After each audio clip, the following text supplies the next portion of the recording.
오늘 본문의 말씀이 우리에게 많은 도전을 주는 그런 말씀입니다. 우리가 잘 알고 있는 다윗이 사울이 핍박이 너무 강하니까 결국은 자기가 마음에 각오하고 작정하기를 내가 이대로 이스라엘에 있다가는 제명에 못 살겠구나, 반드시 죽겠구나. 그래서 마지막으로 선택한 것이 어디를 선택했냐면은 하나님의 백성으로서는 가서는 안 될 블레셋 땅으로 자기가 도망을 했습니다. 블레셋 땅으로 도망하니까 이스라엘하고는 원수가 되어서 사울이 더 이상 안 쫓아오겠지 하고 숨었지만은 사실은 하나님의 방법은 아니죠. 예전에도 한번 그런 일을 당했다가 하나님께서 너 거기 있으면 안 돼 하고 유다로 불러 올렸습니다. 다윗이 기도를 했더니 유다로 올라가라. 그래서 자기 밑에 있는 수하들이 지금도 사울왕이 눈이 뻘겋게 우리를 죽이려고 하는데 어떻게 또 유다로 가냐고 할 때는 다윗이 신앙이 좋았던 것 같아요. 그때는 믿음도 충만했고 겁도 없고 죽으면 죽으리라 하고 막 짐 싸들고 온 식구들하고 유다로 왔었죠. 근데 이제 너무 자기도 고생을 하니까 이게 한 1, 2년도 아니고 한 10년을 그렇게 고생했더니 이제는 안 되겠던 것 같아요. 지쳐버렸습니다. 그래서 블레셋 땅으로 들어갔는데 이 들어간 것은 하나님의 인도가 아닙니다. 자기 생각이고 자기 계획이었어요. 그래서 아기스라는 그 가드 왕에게 망명을 요청해서 그 망명을 받아주고 아기스는 거기서 1년 4개월이라는 기간을 적지에서 적군에서 이스라엘의 원수들 품에서 살았다는 것입니다. 오래도록 있으면 안 되겠죠. 하나님의 사람이 하나님이 있어야 될 그 자리에 있지 아니하고 다른 곳에 내가 불의한 자들하고 자꾸 어깨를 겨누고 가서는 안 될 하나님의 백성들이 있어야 될 자리를 놔두고 다른 곳에 갔다고 생각을 한번 해보십시오. 계속 있는다는 것은 하나님의 백성으로서는 대단히 우리 마음에 짐이 되고 하나님 앞에 본인도 마음이 무거울 뿐더러 오래 있으면 신앙을 자꾸 잊어버립니다. 아니나 다를까 다윗은 자기가 살기 위해서 아기스 왕한테 어떻게 하든지 잘 보이려고 거짓말을 많이 했습니다. 어떤 거짓말을 했냐면은 밖에 나가서 전쟁을 해요. 막 전쟁을 하면서 자기는 이스라엘 백성들을 괴롭혀왔던 거술이라든지 이 아멜렉이라든지 이런 사람들을 막 가서 죽이고 완전히 씨를 말렸습니다. 한 명도 살려두지 않고 다 죽여버렸습니다. 그래놓고 돌아와서 왕한테는 마치 자기들의 그 편인, 자기들이 원수가 되는 그런 사람들을 쳤다라고 이야기하는 거예요. 얼마나 많이 했든지 아기스 왕이 다윗을 100% 신뢰합니다. 우리 오늘 읽었지만은 아기스는 다윗을 너무너무 신뢰하는 거예요. 그만큼 적군에게 쉽게 이야기하면 나는 하나님의 백성인데 그리스도인인데 절에 가서 어떤 그 스님에게 주지 스님에게 100% 신념을 주는 거예요. 아, 너는 정말 교회의 안티맨이구나. 너는 정말 하나님 믿는 사람이 아니구나. 완전히 받아들일 정도로 다윗이 그렇게 행동을 했다는 것입니다. 1년 4개월 동안. 좋은 모습이 아니죠. 하나님께서 가만히 두지도 아니할 뿐더러 결국은 하나님 일을 만드셨는데 블레셋과 이스라엘이 싸움을 하게 만들었습니다. 원래 싸움을 잘하는 나라인데 블레셋이 이번에는 한번 크게 한번 싸움을 만들었어요. 왜냐하면 예전에 다윗이 소년이었을 때 골리앗 장군을 앞세우고 블레셋 군인들이 어마어마한 군인을 가지고 이스라엘을 완전히 초토화시키려고 왔는데 생각도 못한 조그만 소년 다윗이 나와가지고 너는 그런 칼과 창으로 나왔지만 나는 만군의 여호와 이름으로 나온다라 하면서 돌 하나 던진 게 그대로 골리앗 미간에 박혀서 골리앗은 한 방에 쓰러져 버리고 이스라엘 백성들이 사기가 올라가서 블레셋 군인들을 엄청나게 죽이고 이겼던 적이 있거든요. 그에 대한 안갚음으로 블레셋 군인들이 소집됐습니다. 블레셋은 한 나라가 아니고 이 땅이 한 5성읍이 큰 성읍이 있습니다. 그 성읍의 방백들이 다 모여서 연합을 해가지고 한 번씩 쳐들어오는데 지금 그런 사정이에요. 이 5성읍 중에 그나마 이제 좀 힘이 있고 나라를 잘 다스리는 사람을 대표로 삼습니다. 그 대표가 지금 이 다윗이 숨었던 가드 왕이라는 아기스입니다. 이 아기스라는 왕이 대표인데 그렇게 또 힘과 권력이 많이 세지는 못한 것 같아요. 그래서 전쟁터에 나가서 그 옆에 방백들이 딱 보니까 다윗이 와요. 다윗이. 그 사람들이 깜짝 놀라는 거예요. 야, 저 사람이 누구냐? 예전에 우리 싸움을 패배로 만들었던 그 장본인, 사울이 죽인 자는 천천히요 다윗이 죽인 자는 만만이라던 그 자가 아니냐. 저들을 듣고 어떻게 우리가 전쟁을 할 수 있느냐. 도저히 안 된다 라고 이야기를 하면서 이 의견이 지금 내분이 일어나기 시작한 거예요. 그런데 잘 보십시오. 여러분 그 2절을 한번 보시면 29장 2절, 블레셋 사람들의 수령들은 수백 명씩 수천 명씩 인솔하여 나아가고 다윗과 그의 사람들은 아기스와 함께 그 뒤에서 나아가더니, 여러분 이 모습을 한번 생각해 보시고 상상해 보십시오. 어떤 모습일까요? 적군 속에 지금 숨어가지고 자기의 동족을 치러 가는데 기쁜 마음은 아니죠. 답답한 심정입니다. 이거 어떡하나?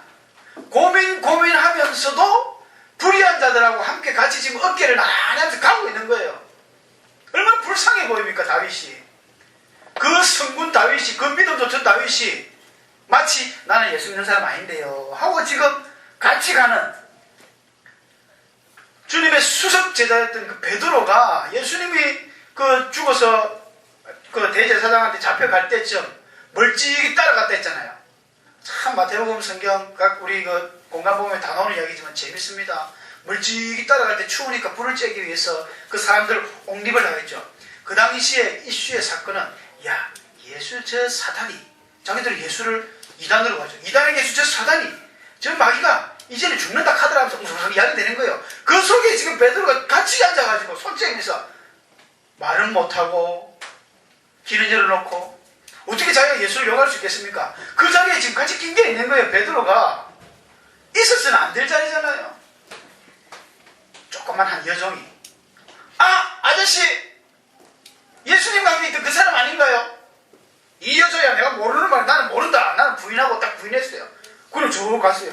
조금 더 문 앞에 가니까 아주 조금 큰 사람이어가지고, 그래서 당신은 정말로 나사렛 사람이로다. 처음에는 부인하고 그 다음에는 한 개씩 늘어가요. 이 여자가 무슨 소리야? 나는 맹시하고 부인하건대 그를 모른다. 사람이 대상이 어떤 대상이냐에 따라서 말투도 틀려지는 것 같아요. 세 번째, 조금 길을 요만큼 나가니까 그랬더니 건장한 사람들이, 토요일에 성경에 사람들이라고 했습니다. 많은 군중들 나가지고, 당신이가 예수 믿는 그 나사렛 땅 아니야? 하니까 이제 저주를 해요. 저주를. 예수 그 사람이 누군데 나도 그 사람을 저주한다. 그러면서 맹시하는 이런 가슴 아픈 범죄를 하니까 예수님 예언대로 닭이 세 번 다 울죠. 그래서 나가서 심히 통곡하는 장면이 나오는데, 그 베드로의 모습과 다윗의 모습이 똑같지 않습니까? 오늘날 우리들이 혹시 실수하는 부분 똑같지 않습니까? 내가 있어야 될 자리에 있지 아니하고, 마치 내가 예수 안 믿는 사람처럼, 마치 내가 하나님 안 섬기는 사람처럼. 혹시 그런 적 없습니까? 우리 여러분 믿음을 가지세요. 예수님께서 그러지, 인자가 올 때에 나를 부끄러워하면 나도 그를 부끄러워하리라. 많은 사람들 중에 나를 부끄러워하지 않으면 내가 그를 높여주리라. 이거 성경의 진리지 않습니까? 그 정도 우리 용기는 우리가 가져야 됩니다. 근데 우리가 잘 알고 있는 다윗도 이런 실수를 했어요. 그 군중들과 따라가면서 그 무거운 마음을 가지고 적진 속에서, 적군 속에서 하나님이 있어야 될 자리는 아닌데 따라가는 거예요. 그러니까 봉변을 당하죠. 그 방백들이 와가지고 쫑꼬를 주지 않습니까? 너 누구냐? 너는 네가 말이지 우리한테 공격했던 네가 왜 여기 있냐 하면서 쫓아내려고 방백들이 그래요. 그 아기스는 아니라, 이 사람 내가 한 1년 4개월 동안 데리고 있어 봤는데 한 번도 우리한테 해를 끼치지 않냐고, 진짜 내가 믿을 만한 사람이다. 그래 이야기해도 힘이 없는 거예요. 내 나라가 내 방백이 막 부딪히고 자기 혼자 감당이 안 되니까 아기스가 고민이 되는 거예요. 우리는 여기서 볼 때 아기스도 봐야 되고 다윗도 봐야 됩니다. 다윗도 이런 실수를 했지만 아기스는 그 적군입니다. 이방 나라 블레셋 사람이면서도 그가 이야기하는 걸 보면요, 참 대단합니다. 그 6절에 보니까 다윗을 몰래 불러서 자기가 어떤 이야기를 했냐면은, 아기스가 다윗을 불러 그에게 이르되 여호와께서 살아계심을 두고 맹세하노니. 여러분, 이 지금 이방인으로서 할 이야기는 아니죠. 이방인으로서는 할 이야기가 아니지만 아기스가 다윗 너를 보니까 하나님을 알겠다는 것이죠. 다윗이 비록 불의한 자들 가운데 살았지만 결코 이 사람이 또 함부로 행하거나 그렇지 않고, 이 아기스가 표현할 때 네가 정직하여 네가 오늘부터 오늘까지 내게 악함을 보지 못했다. 요셉과 비슷하죠. 보디발 장군 집에서 그렇게 요셉이 잡혀있어서 종이었었지만은 그 보디발 장군이 요셉을 보니까 너를 보니까 네가 믿는 하나님을 알겠다. 이게 전도입니다. 이게 전도예요. 맨날 우리가 이 짧은 지식과 이 말로 입으로 이야기하는 것이 전도가 아니고 보여주는 것입니다. 내가 하나님 믿으니까 이렇게 되더라. 우리 사명이 크죠. 우리 학생들은 공부 잘해야 되고 말고 착해야 되고 이게 몸에 빼 있어야 됩니다. 맨날 예수 믿는데 우리가 사업 실패하고 집에 마누라 도망가고 남편 바람피고 몸은 맨날 아프고 예수 안 믿는 우리 식구들은 다 건강한데 내 혼자 위암, 폐암, 간암 다 걸리고 하나님 그렇게 만드시지는 않았죠. 분명히 그렇습니까? 믿음이 안 생깁니까? 하나님 그렇게 만들지 않았습니다. 복에 복을 주신다고 약속했습니다. 우리 삶을 돌아볼 필요가 있어요. 그래도 목사님 특별히 하나님이 아프게 할 경우 있지 않습니까? 있습니다. 특별히 있습니다. 정말 특별입니다. 나사로 같은. 나사로가 죽었을 때 죽은 지 나흘이나 됐지만 예수님이 이런 하나님께서 영광을 보여주시기 위해서 일부러 그런 거예요. 그런 경우 말고는요. 하나님 믿는 성도가 하나님 백성의 말씀대로 말씀에 순종해서 살아가면 복받는 것은 당연히 그렇게 되어 있습니다. 정직히 행하고 그랬더니 아기스가 보니까 여호와를 알았던 거예요. 야, 여호와의 살아계심을 두고 맹세하건대 네가 진짜 오늘 정말 정직하게 행하는데 내가 안다. 그러나 방백들이 지금 이렇게 우리 의견이 분분하니 너는 그냥 새벽에 일어나서 몰래 가라. 참 다윗도 지혜롭죠. 아이고 알겠습니다. 안 그랬는데 기다렸는데 그래 하겠습니다. 이래 되면 오해받습니다. 이래 되면 아기스한테 완전히 오해받죠. 어떻게 지혜롭게 이야기하는지 8절에 보니까 다윗이 아기스에게 이르되 내가 무엇을 하였나이까? 내가 당신 앞에 오늘까지 있는 동안에 당신이 종에게서 무엇을 보셨기에 내가 가서 내 주왕의 원수와 싸우지 못하게 하십니까? 하고 더 큰 소리를 하네요. 왕이 확실히 안 그래도 조금 의심스러운 것도 없지 않아 있었는데 이제 100% 믿어본 거예요. 다윗이 이 말 딱 하니까 그래 미안하다. 나는 너를 데려가고 싶은데 네가 좀 이해해라 하고 보내주는 거예요. 재밌는 표현이니까 8절을 잠깐 읽었습니다. 이런데 줄 끊어서 8절 끝에 보니까 내가 가서 내 주 왕의 원수와 싸우지 못하게 하신다 했겠죠. 내 주 왕의 원수 이게 누굽니까? 내 주 왕의 원수가 이스라엘이 아니죠. 다윗은 자기의 주가 사울입니다. 근데 듣기 나름이에요. 아기스가 들어볼 때는 내 주 왕의 원수니까 아기스 나의 원수가 지금 사울이니까 야 그놈 참 믿음 똑똑하다. 다윗은 거짓말 안 했어요. 다윗은 자기 주를 아기스라고 한 번도 생각 안 합니다. 다윗이 지금 성품상 그렇지 않아요. 자기는 내 주 그러니까 사울의 원수 아기스 결국 그래 됩니다. 그 위에도 그 사전에도 방백들도 그 주와 다시 합할 때 이런 이야기가 나오는데 다윗은 그런 의미로 이야기했을 수가 많죠. 여하튼 이런 고비를 넘기고 보내줍니다. 보내서 시글락에 오는데 시글락에 가보니까 난리가 났어요. 어떤 난리가 났냐면은 자기는 가슴을 휙 쓸어내리면서 집으로 돌아왔는데 와보니까 자기 집안에 그 모든 여인들하고 뭐 젊은 여자 나이 든 여자 할 것 없이 전 성읍이 불타버리고 포로로 다 잡혀가 버린 거예요. 아말렉에게. 이게 그랬냐면 다윗이 한 1년 4개월 동안 블레셋에 살면서 아말렉 족속들을 많이 죽였거든요. 거기에 대한 안갚음으로 아말렉인들이 다윗도 지금 집에 없겠다. 블레셋 군인들이 다 빠져나갔겠다. 철로의 찬스죠. 쳐들어와서는 불질러버리고 다윗이 사는 동네 모든 여자를 다 잡아갔다는 겁니다. 만약에 다윗이 그 블레셋 군인들과 전쟁터에 나갔다면 한번 생각을 해보면 아주 끔찍한 일이 일어난 것이죠. 만약에 블레셋 군인들과 끝까지 자기가 어깨를 나리하면서 불의한 자들과 함께 가서 이스라엘과 싸웠다면 자기의 가족과는 영영 이별입니다. 어디서 어떻게 찾을지도 몰라요. 자기뿐 아니라 자기가 함께 데리고 있는 모든 밑에 있는 수하들 모든 식구들도 다 잡혀갔거든요. 딱 와보니까 없어요. 성도 불타버리고.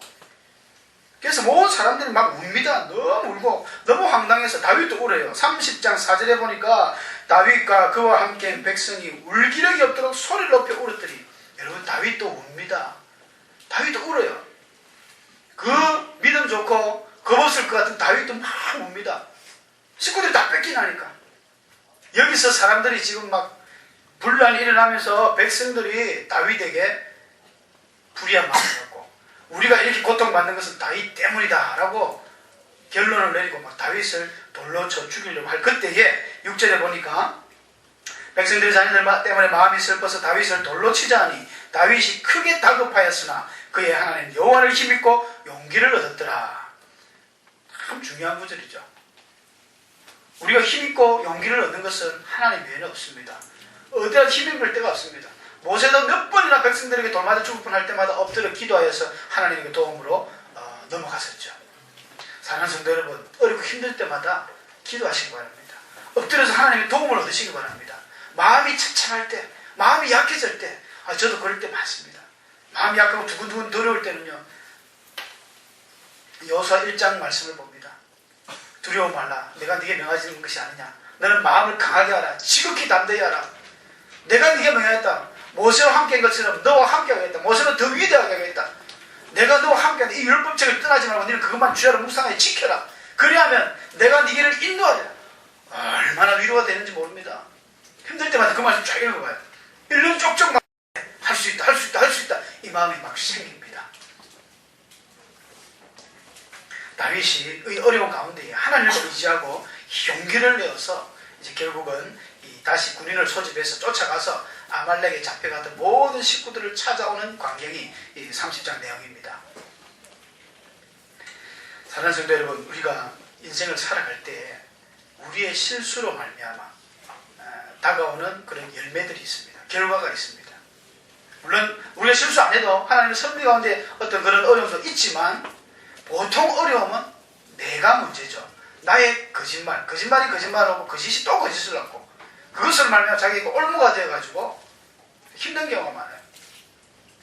하나님의 어떤 백성으로서의 그 자세, 기본적인 마인드 절대 잊어서는 안 됩니다. 혹 다윗처럼 불의한 가운데에 있을 수 있어요. 막 노래방에서 막 춤추고 막 술 먹으면 안 되지만 술도 먹을 수도 있어요. 술집에 가 앉아있을 수도 있어요. 더 악한 곳에서 내가 교인 아닌 것처럼 있을 수도 있습니다. 그러나 그 순간에라도 하나님을 다 생각하고 다윗처럼 그런 가운데서 정직히 행하고 그런 경우 있잖아요. 저는 예전에 그런 경우도 좀 있습니다. 나쁜 짓 할 때 말이죠. 같이 친구들 어울려 가면은 나는 착하지 않은 척 이불로 막 못된 척 이래 하잖아요. 그러다 돌아가서 많이 회개하지만 왜? 그 사람들에게 있어서 내가 착하게 보이면 안 되니까. 그러나 표가 납니다. 여러분 악당들한테 혹시 우리 학생들 말이죠. 길가에 불량배들 한 6, 7명 만났잖아요. 그 중에 분명히 예수 믿는 사람이 있을 거예요. 분명히 있을 거예요. 있지만 자기도 어쩔 수 없이 친구들 품에 끌려서 온 사람이 있을 겁니다. 기도하세요. 기도하면 그 사람의 마음을 감동시킵니다. 미국에는 다 이 기독교 나라가 돼가지고 강도들이 강도짓을 하려고 하다가도 그 여인들이 하나님 도와주시옵소서. 하나님께 막 기도하죠. 오 마이 갓 하면은 막 눈물 흘리면은 강도짓 하다가도 우리가 하나님 일이 되겠나 돌아간대요. 그들은 어릴 때부터 엄마의 그 신앙이 조금씩은 싹이 있거든요. 아예 없는 그런 사람들은 많이 악하겠지만 그 엄마의 모습을 기억하고 엄마가 자기의 눈물을 흘리며 기도한 것, 자기도 어릴 때 주일학교 따라갔던 것, 손잡고 저리저리 갔던 것들을 기억하면서 아주 끔찍한 살인 현장에서 자기는 딱 칼 던지고 나온다는 것이죠. 다윗의 이런 실수를 통하여 우리에게 참 귀중한 메시지를 하나 주십니다. 우리가 사실은 가서는 안 될 곳이지만 혹시 또 인생을 살다 보면 우리 실수할 수 있습니다. 갈 수 있습니다. 그곳에서라도 악하게 하면 안 됩니다. 정직하게 하시고 아기스가 반할 정도로 이방인이 반할 정도로 야 당신의 하나님 믿고 싶다. 당신이 믿는 하나님 믿고 싶다. 이런 것을 이단이 잘하는데요. 진짜 참 그리스도인들은 못하는 것 같아요. 이단들은요. 지금 신천지나 이런 데는 와봐라. 자신있게 와봐라. 이제 그들이 얼마나 이제 정말 간땡이가 부었는지 말이죠. 얼마 전에 말이지 목회자 양심선언을 잡고 TV 떠들어서니까 교회까지 찾아왔어요. 저한테도 와가지고 CD를 주면서 우리 총회장님 말씀입니다. 꼭 한번 들어보십시오. 필요 없다고. 근데 하고 그래서 한번 들어봤어요. 정말 음질도 떨어지고 목소리가 그 이만희 씨 목소리인 것 같은데 너무 시골에 진짜 아무것도 아닌 그런 목소리로서 내용도 없죠. 내용도. 그런데 왜 그런 걸 믿고 사람들이 따라가느냐. 대단합니다. 가르치는 게 뛰어납니다. 좋습니다. 여러분 그 가르치는 비유의 해석들 이것은 여러분 비유, 은유, 비유 이런 거 조심해야 되잖아요. 그죠? 은유라든지 비유 설교 시작 이런 것도 신령하게 해석한다 하면서 막 돌려서 하는데 비비 꼬아서 해석하는 겁니다. 그게 베드로 사도가 하나님 말씀을 함부로 사사로이 풀면 안 된다 했죠. 사사로이라는 게 영어로 트위스트입니다. 트위스트 꼬는 거 있죠. 주의 말씀을 꼬아가지고 자꾸 이래 하면은 혼돈이 돼요. 근데 그게 맞다고 영예며 은유며 전부 따라가 보면 웃깁니다. 자기들 이야기는 14만 4천 그 계시록에 나오는 그 무리 계시록 7장에 나오고 14장에 나오는데 그거요. 자기 보고 행사를 다 아닙니다. 유다인들 이스라엘 12지파 단 지파 빼고 이스라엘 12지파 문하세 지파가 포함되었습니다. 12지파의 숫자가 14만 4천 명인데 자기들 보고 한 이야기가 아니에요. 근데 그 안에 숫자에 들어가야 구원받습니다. 너무너무 엉터리로 성경을 해석하는데 안타깝게도 수많은 교회 집사님들 권사님들 심지어 장로까지 목사들까지도 합류돼서 그 단체가 엄청나게 커졌습니다. 그곳에서는 열심히 합니다. 잘 가르칩니다. 잘 배웁니다. 우리 교인들도 우리 진짜 하나님 백성들도 잘 배우고 잘 하나님 말씀을 잘 알아서 대적이 돼야 되는데 참 안타까운 일이죠. 그래서 우리가 다윗과 같이 하나님 앞에 항상 정직히 행하시고 또 있어야 될 자리 꼭 있을 수 있도록 여러분들 기도하면서 삶 가운데에 아름다운 그리스도의 향기를 드러내어서 복음도 잘 전하시는 복된 성도님이 되시길 축원합니다.